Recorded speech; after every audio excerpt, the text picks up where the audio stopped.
Today's episode is going to be a little bit different. I'm going to be sharing something personal with you. And it's actually something that I wrote very briefly about on LinkedIn, and I think I wrote about it on Instagram as well. It's an exercise that I did that has had an immense impact on my mindset, on my mood, on my fears. And I think that it's something that everybody should do frequently. So what I'm talking about is I wrote 3 letters to myself. The first letter was a letter to past me from present me to future me. And the third letter was a reply from future me to present me. It might sound a bit strange, and it definitely was a bit of a strange exercise to do. But I want to explain how it came about and what it really did for me, because you can obviously only fit in so many characters in a LinkedIn post. And since having the really interesting response, I thought it would be great to share it with you. So a few weeks ago, I came across a picture of myself at 3 years old, sitting on my parents' grass in their house, with my corduroy pants on. It was the 80s. And a beautiful matching headband and these big brown eyes. And when I looked at this picture, I kind of had this sense of compassion and a warmth in my heart. And I felt that I wanted to say something to 3-year-old me, because I looked so sweet and innocent. And I just thought, oh my word, if you knew what was ahead of you, my poor girl, the amount of heartache and pain and stress and life issues, I feel sorry for you. So this conversation kind of continued in my head, and I started exploring it. And I thought to myself, if I could go back just for a minute and I could say something to this sweet little 3-year-old me, what would I say? And I thought the best way to go about this would be not just to say it and think it in my mind, because that goes nowhere, but to actually write it down. Now, a lot of coaches and therapists will tell you that the best way to process something is actually to write a letter. Whether anyone reads it or not, just write it out. So this is the approach that I took. I thought, let me write a letter to 3-year-old me just to see where that goes, because no one else will read it except for me. So I started writing. And I'm going to read a little bit of it for you. Like I say, this is a personal experience for me, but something I do want to share. So I'll read the first part. And it says, "My darling, my heart warms for you. As I look at your innocent, soft brown eyes, you have no idea what the world has in store for you. There's building dustbin cars and racing down the road with friends. There's nights with the girls where we'll teach each other how to blow dry our hair and pluck our eyebrows while we talk about the boys at school. Walks around big cities that will leave your eyes wide open, swimming after turtles in Bali, and a journey to the very top of the Eiffel Tower." Now, I went on from here with a few more personal details about things that I'd achieved and some really sort of positive, inspiring things. And towards the end of my letter, I wrote, "There will be heartache, perhaps by the dozen, loss and disappointment too. At times you may feel like your world is closing in. But fear not, sweet girl. The good outweighs the bad tenfold, and you'll always make it out. I'm excited for you. Be brave and embrace everything that comes at you. I love you." So this was a really powerful exercise, just this first letter to start, because by the time I got to that last paragraph, I had realized that I'd written this amazing letter to myself, and it was full of excitement and tales and achievements and so many positive things that probably seemed insignificant at the time in my life. But when I looked back, I realized that I hadn't actually mentioned any of the traumas, and that they had seemed so insignificant compared to all the small wins.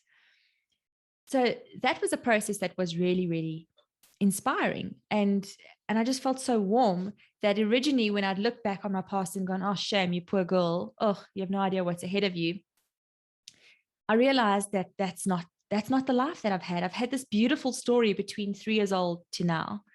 And I had just been lying to myself and telling myself the wrong thing all this time, because the conversation I was having with 3-year-old me versus the conversation I was having with present me were very, very different.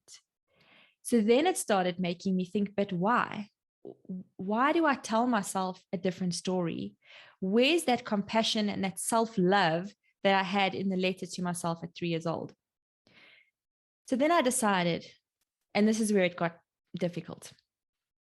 I decided to write a letter to the future me from present me, asking about all the fears that I had, all the thoughts in my mind about the future. And the tone was completely different. And I'll be honest, it was challenging to put it down in black and white, to face it. But again, this is something that I'm practicing, and I think a lot of people should, is being able to have these really tough conversations with yourself and dive deeper into a thought or a feeling. Very often, especially when we think about our past or when we think about our fears, we have this very limiting thing that comes in, and you almost want to shut it out and stop it right there, because you're trying to prevent, negative feelings and thoughts. So I explored this and I made myself write these fears down. And some of them included things like, what happens to my business? What if there's another pandemic? What if I lose a loved one? What if I don't have the opportunity to start a family of my own? So all these very personal fears, and you could say very realistic fears, started coming out. And I wrote this paranoid, frantic letter to future me, desperate for answers. And when the letter was done, I felt a physical change in my body, like a physical, negative, horrible energy that seemed painful compared to what I had just felt in my first letter. This feeling of warmth and compassion and love and excitement. So then I decided, what happens if I take the same approach and use the same voice and the same mindset that I had in speaking to 3-year-old me, and I spoke to present me? Because present me is 3-year-old me's future self. So what would my future self say to present me? And again, I won't go into too much detail, but it starts like this. Dear fearful Kirst, I had to have a chuckle while reading through your letter. Of course I know what we've been through, Kirst. That's why it's so funny. Don't you remember what we said to 3-year-old Kirsten sitting on the grass with her soft brown eyes? The difference is she was excited about life. She knew not to focus on anything scary, but instead paid attention to all the wonderful and beautiful things around her. The letter goes on. Again, I won't get too personal with the details, but I want to get to how the letter ended. It says, I can't answer all your questions. I'll leave those for you to answer. But I can promise you this. Every morning you wake up and take a breath is a guarantee that there is much more in store for you. More love and laughter and new adventures. More hugs and kisses and dancing late at night. Celebrations and chocolate cake and time with family. Holidays and friends and fascinating conversations. New discoveries, new skills, and personal growth. You see, while you know very little about me, I know everything about you. I'll always be wiser than you, which is why I say stop worrying with confidence. Now go out there and be brave, make magic, and stay kind. I love you, your proud future self.